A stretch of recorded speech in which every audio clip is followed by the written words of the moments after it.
Hello friends, അപ്പൊ ഇന്ന് ഞാനൊരു വീഡിയോ ആയിട്ടാണ് വന്നിരിക്കുന്നത്. കുക്കിംഗ് വീഡിയോ ആണ്. അപ്പം ബീട്രൂട്ട് കൊണ്ടാണ് കുട്ടികൾക്കൊക്കെ ഇഷ്ടപ്പെടുന്ന ഒരു ഐറ്റം ആണ് ഇത്.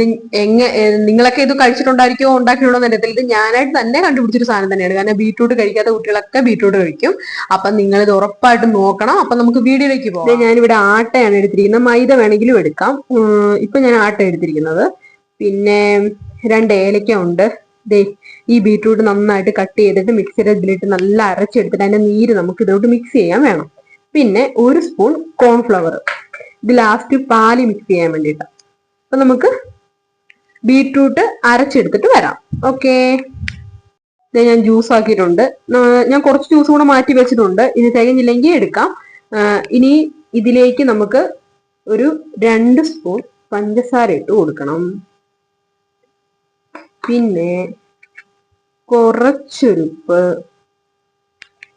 എന്നിട്ട് നമ്മുടെ ചപ്പാത്തിക്കൊക്കെ കുഴയ്ക്കുന്ന മാതിരി കുറച്ചും കൂടെ ഒരു സോഫ്റ്റ് ആയാലും കുഴപ്പമില്ല. എന്നിട്ട് ഞാൻ വരാം നല്ല കുഴച്ചെടുത്തിട്ട്. ഓക്കെ, ഞാൻ കുഴച്ച് നല്ല സെറ്റ് ആക്കിയിട്ടുണ്ട്. ഇനി ചെറിയ ചെറിയ ഇത് കണ്ടോ, ബോൾസ് ആക്കി നമുക്ക് എടുക്കാം. ഇങ്ങനെ ചെറുതാക്കി നമുക്ക് മാറ്റി വെക്കാം. അപ്പൊ ഞാൻ അതെല്ലാം സെറ്റ് ചെയ്തിട്ട് വരാം. ഈ ഒരു പരുവത്തി വേണം നിങ്ങൾ ഉണ്ടാക്കുവാണെങ്കിൽ. കണ്ടോ, കയ്യിലൊന്നും ഒട്ടുന്നില്ല. ഈ ഒരു പരുവത്തിൽ ഫ്രണ്ട്സ്, ചെറിയ ചെറിയ ബോൾസ് ആക്കിയിട്ടുണ്ട്. ഇതിന് നമുക്ക് പാലിട്ട് വേവിച്ചെടുക്കാം. ഞാൻ 1 ലിറ്റർ പാലാണ്. ആ പാലൊന്ന് നല്ല തിളച്ച് വരട്ടെ. തിളച്ച് വന്നു കഴിയുമ്പോൾ നമ്മൾ മുമ്പ് റെഡിയാക്കി വെച്ചിരിക്കുന്ന നമ്മുടെ മറ്റേ ബീട്രൂട്ട് ഒക്കെ ഇട്ട് മിക്സ് ചെയ്ത ബോൾസ് നമുക്ക് ഇതിലോട്ട് ഇട്ട് കൊടുക്കാം. അപ്പൊ പാല് തിളച്ചു. നമുക്കിനി ഈ ബോൾസ് ഇട്ട് കൊടുക്കാം. ഇനി ഇതിൽ കിടന്ന് പാലിൽ കിടന്ന് വേഗം.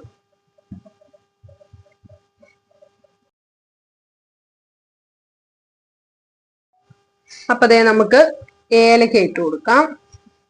പിന്നെ ഞാൻ ആ മാവില് പഞ്ചസാര ചേർത്തിട്ടുണ്ടായിരുന്നു. എന്നാലും നമുക്കൊരു 3 സ്പൂണേലും ഇടണം. ഇനി ഒന്ന് ഇളക്കി കൊടുക്കും. ഒത്തിരി കുത്തി ഇളക്കല്ലേ, കാരണം ഇതെല്ലാം ഉടയുമല്ലേ. ഒന്ന് വേവട്ടെ. വെന്ത് കുറുകി വരണം. കുറുകി വരണമെങ്കിൽ നമുക്ക് കോൺഫ്ലവർ ഒഴിക്കണം. ഇതൊന്ന് വെന്തതിന്റെ ശേഷമേ ഒഴിക്കാൻ പറ്റുള്ളൂ. അപ്പൊ നമ്മൾ മുമ്പേ എടുത്ത കോൺഫ്ലവറിലേക്ക് നമുക്ക്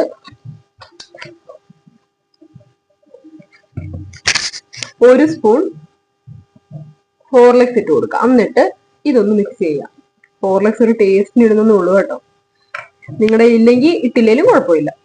അപ്പൊ ഞാൻ ഇതൊന്ന് ചെറു ചൂടുവെള്ളത്തിലാണ് മിക്സ് ചെയ്യുന്നത്. മിക്സ് ചെയ്തിട്ട് നമുക്ക് ഇതിലേക്ക് ഒഴിക്കാം. അപ്പൊ നമുക്ക് ഇതങ്ങോട്ട് ഒഴിച്ചു കൊടുക്കാം. കോൺഫ്ലവറും ഹോർലിക്സും കൂടെ മിക്സ് ചെയ്ത് ഞാൻ ഒഴിച്ചു കൊടുത്തു. ഇനി നന്നായിട്ടൊന്ന് കുറുകി വരട്ടെ. അപ്പം റെഡിയായി, നല്ല കുറുകി സെറ്റ് ആയതുകൊണ്ട് ഇനി 1 സ്പൂൺ നെയ്യ് നമുക്ക് ഒഴിച്ചു കൊടുക്കാം. ഇത് ഒഴിച്ചില്ലെങ്കിലും കുഴപ്പമൊന്നുമില്ല കേട്ടോ. ഞാനൊരു ടേസ്റ്റിന് വേണ്ടി ഒഴിക്കുന്നതേ ഉള്ളൂ. നിങ്ങളിത് ഉറപ്പായിട്ടും ട്രൈ ചെയ്യണം. നല്ല സൂപ്പർ ടേസ്റ്റ് ആണ്. കുട്ടികൾക്കൊക്കെ ഒരുപാട് ഇഷ്ടപ്പെടും. അപ്പം എൻ്റെ വീഡിയോ ഇഷ്ടപ്പെട്ടെങ്കിൽ ലൈക്ക് ചെയ്യണം, സബ്സ്ക്രൈബ് ചെയ്യണം, കമന്റ് ചെയ്യണം. നാളെ ഞാൻ ഇതുപോലെ നല്ലൊരു വീഡിയോകളുമായിട്ട് വരുന്നതായിരിക്കും.